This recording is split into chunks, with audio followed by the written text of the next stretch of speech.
Namasté, salut tout le monde, salut dans salam alaikum, fofo, etc. Bonjour à tous. Donc je vous fais cette petite vidéo parce que ça fait un moment que j'en ai pas fait. Pas fait peut-être. Je suis en train de finir mon bouquin là sur qui va s'appeler La civilisation des 7 rivières. Donc là, il va être prêt d'ici quelques semaines, hein, le temps de... Et je le fais imprimer donc en BOD, comme ça je ne vais pas aller m'emmerder avec des histoires d'éditeurs.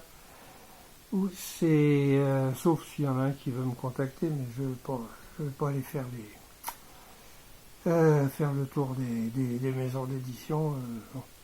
Donc je le sors en BOD comme j'ai sorti le Rigveda. Alors, après donc je vais le tourner en anglais et je vais essayer de le publier en Inde, parce que là c'est un peu compliqué. Pour l'Inde, normalement c'est Parimal Publications, Parimal Publications qui le publie. Il est en vente sur Amazon India et sur sans doute d'autres sites, je vais pas tout vérifier. Mais c'est marqué dessus, c'est marqué dessus qu'il n'est pas, il n'est pas disponible pour l'instant. Donc je leur ai écrit, mais je sais, ils m'ont pas répondu, donc je sais pas ce qu'il en est. Si d'ici la fin de l'année ils veulent pas s'il y a un problème, je sais pas. Dans ce cas-là, si ça marche pas avec eux, ben je trouverai une autre formule. J'irai peut-être contacter Aditya Prakashan, c'est ceux qui ont édité Shrikanta Lageri, et avec qui je suis assez d'accord, pas sur tout, mais pas sur tout, mais sur le fond. Voilà, sur le fond. Alors, donc, une petite seconde, j'ai sorti les bouquins. Donc voilà, alors le Rigveda en français, c'est ça. Hop, il est à l'envers, tiens. Ah ben non, c'est c'est le téléphone. Oui, je fais ça sur mon téléphone aujourd'hui. L'image est meilleure. Par contre, le son est pas terrible. Enfin bon, je crois, vous verrez ça tout à l'heure. Il faut le monter, je crois, un petit peu. Le Rigveda, donc c'est le gros pavé. Hein. C'est le gros pavé. Voilà. Ça, je le renouvellerai parce que là, ça marche par année en BOD. Donc je l'ai fait pour un an. Quand ça va arriver à expiration, si j'ose dire, je renouvellerai celui-là. J'en ai fait d'autres qui étaient en 2 tomes. Non, alors là, ceux-là, je ne vais pas les renouveler, c'était une bêtise. Alors, pour ceux qui veulent la même chose, mais en anglais, therigveda.fr, non, The Rigveda, tout simplement, avec, et vous voyez, mon nom, il n'y a pas d'accent dessus. Hein. Oui, parce que les formulaires, tout ça, ils les prennent pas. Bon, c'est la même chose que l'autre, mais en anglais. Partout, sauf en Inde. Parce qu'en Inde, c'est très compliqué. Je ne sais pas pourquoi. Il y a des réglementations qui m'échappent. Je n'ai pas compris. Je ne vais pas insister lourdement. Bon, ce que je veux dire aussi, donc le bouquin sur la civilisation des 7 rivières, donc vous me connaissez déjà depuis un moment, donc vous savez à peu près de quoi il s'agit. Il s'agit de prendre la civilisation qu'on appelle la civilisation de l'Indus, que personne ne connaît pratiquement en France. Il n'y a pas de livre dessus, hein, il n'y a pas un seul livre. Euh, donc là, bah, il y en aura une partie du bouquin que je viens de sortir qui va, qui sera disponible. Mais, si vous voulez un vrai bon livre avec des belles photos, avec tous les renseignements faits par un archéologue et tout, c'est ça. Hein. Alors, je vous le montre. Voilà, c'est Indus Valley Civilization, the Ancient Cities of the Indus Valley Civilization par Jonathan Mark Kinoyer. Voilà, ouais. Voilà. Ah, donc c'est un bouquin qui est vraiment très très très bien avec des photos couleurs, tout ça. Alors, il n'est pas disponible en France, bien entendu, parce que comme c'était une civilisation qui était pacifique et pas du tout basée sur la cupidité et sur la violence et la domination, évidemment, ça ne plaît pas aux Français, enfin aux Français, je veux dire aux élites. Donc, vous ne le trouverez pas. Par contre, alors il y a 9, il vaut cher. Hein. C'est le Pakistan hein, qui a payé l'édition. Alors, il vaut dans les 300 euros. Moi, je l'ai eu à 30. À 30 euros, pourquoi? Parce que vous voyez, vous avez ça vient d'une bibliothèque. Une bibliothèque qui a dit oh, on va pas garder ces vieux bouquins-là, allez hop, on les vend. Je l'ai donc payé 30 euros et je l'ai trouvé chez momox.de. Donc s'il y en a peut-être d'autres, j'en sais rien. Voilà. Qu'est-ce que je voulais vous dire encore? Ah là oui. Donc ce que j'avais commencé à vous dire là avant. Mais je bafouille un peu, j'arrive de Carhaix. Je viens de faire mes courses et c'est papa, il y a 30 km et tout. Bon, alors vous prenez la civilisation de l'Indus, hein, que j'appelle la civilisation des 7 rivières pour des raisons politiques, vous verrez, que c'est expliqué dedans.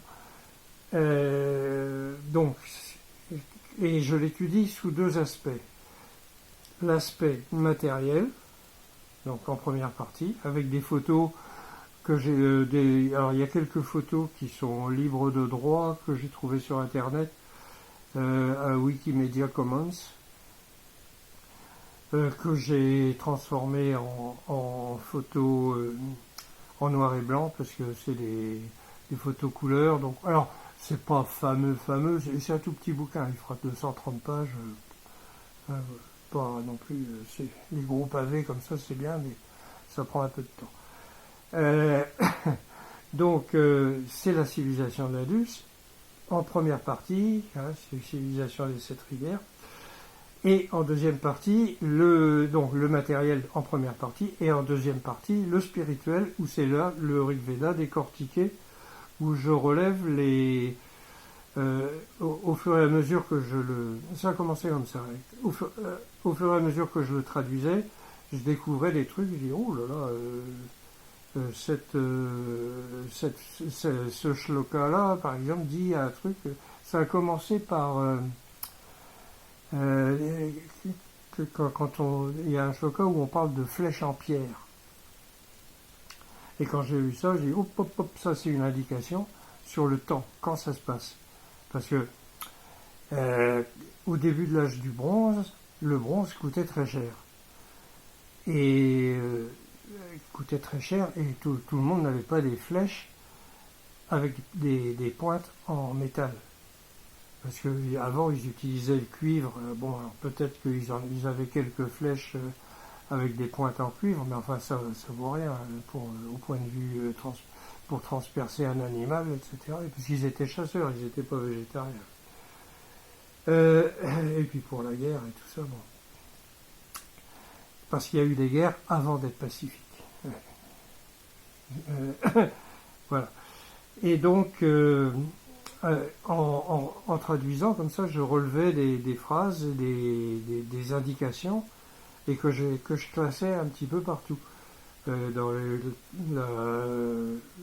donc pour dater, pour voir comment ils vivaient, quels étaient, on parle de tout, de mariage, de sexualité, oui, sexualité, d'un tas de trucs. Ce que je vous conseille aussi, j'ai pas pris le bouquin, là il est dans mon armoire, mais j'ai la flemme de me lever. Je vous conseille de prendre, si vous voulez savoir comment se déroulait un sacrifice au Soma, vous allez sur Forgotten Books, les livres oubliés, .com, et vous allez trouver l'Agnistoma. Agnistoma, A-G-N-I-S-T-O-M-A, l'éloge du feu. Le feu symbolise la lumière, bien sûr, et donc, en gros, c'est l'éloge de la lumière. Et c'est en 2 tomes. C'est un excellent bouquin qui vous raconte par le détail, tous les infimes détails sont racontés là-dedans. Sur un sacrifice qui dure 4 jours, avec le sacrifiant et sa femme.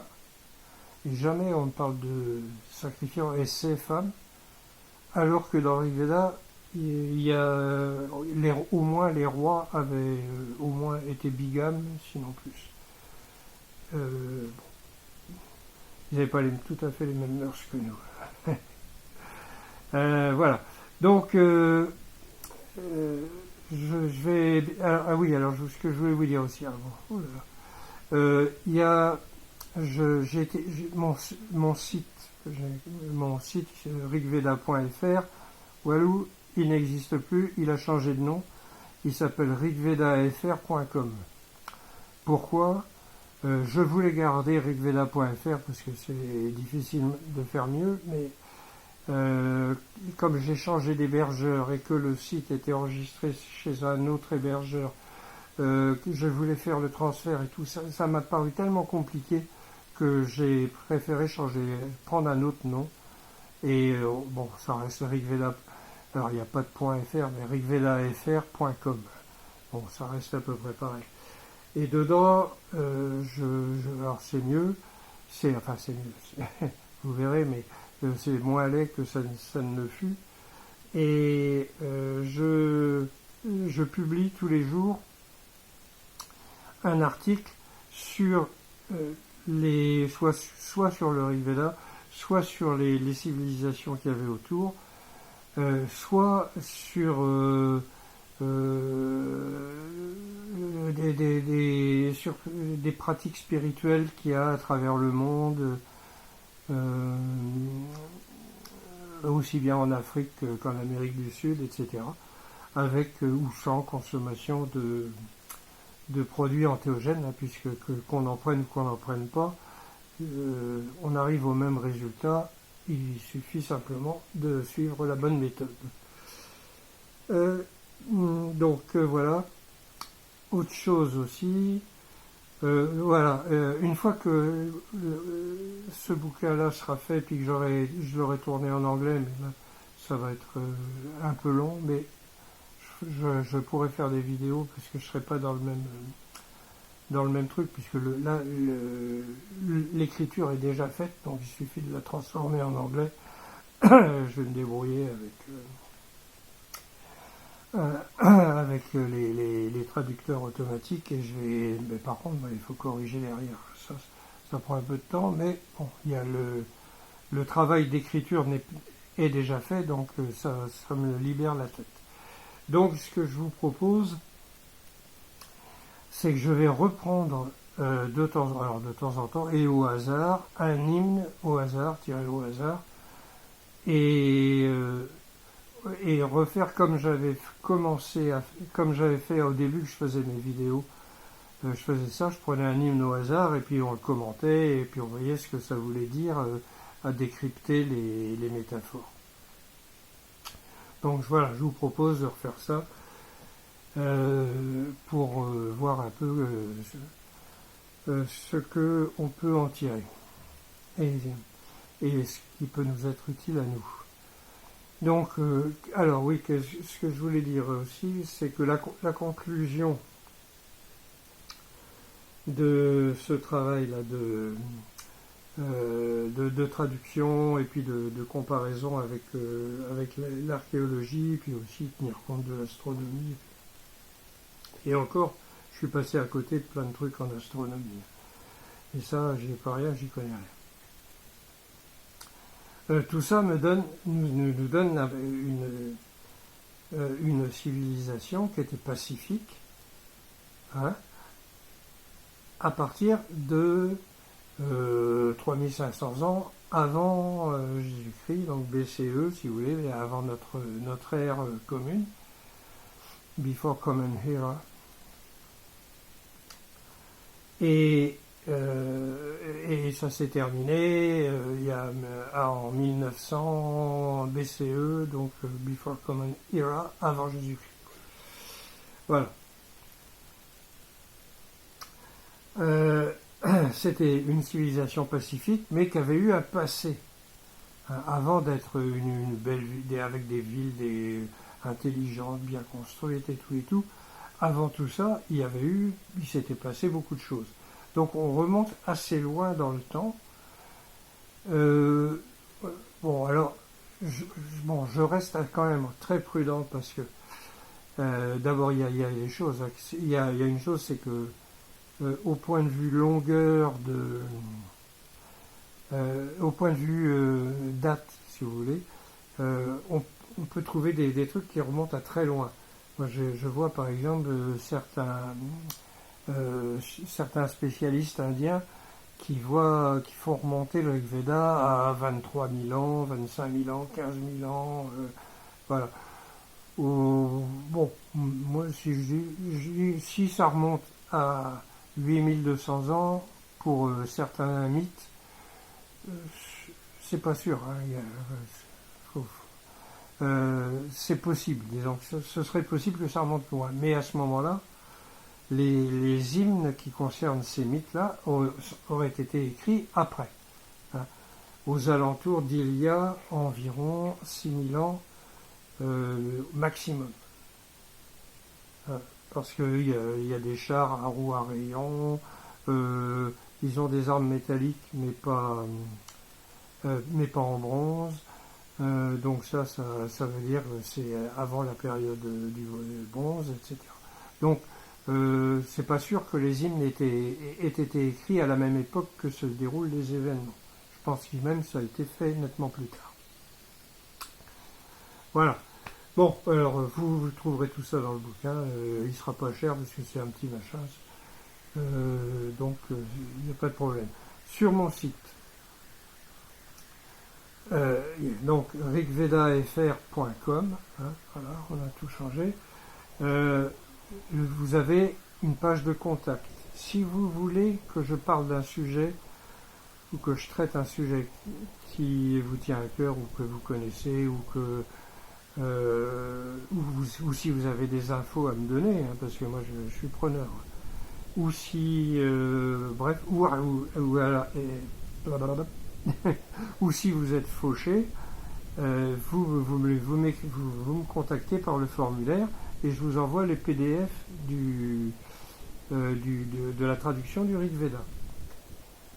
Ah, c'est pas réservé seulement à ceux qui ont du pognon. Bon, alors là, personne ne m'en demande, c'est bizarre. Bon, enfin bon, c'est pas grave.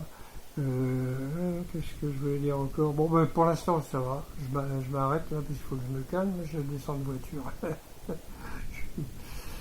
Ah là là. Et... Bien, allez. Je vous souhaite à tous une bonne soirée, une bonne journée, ce que vous voulez.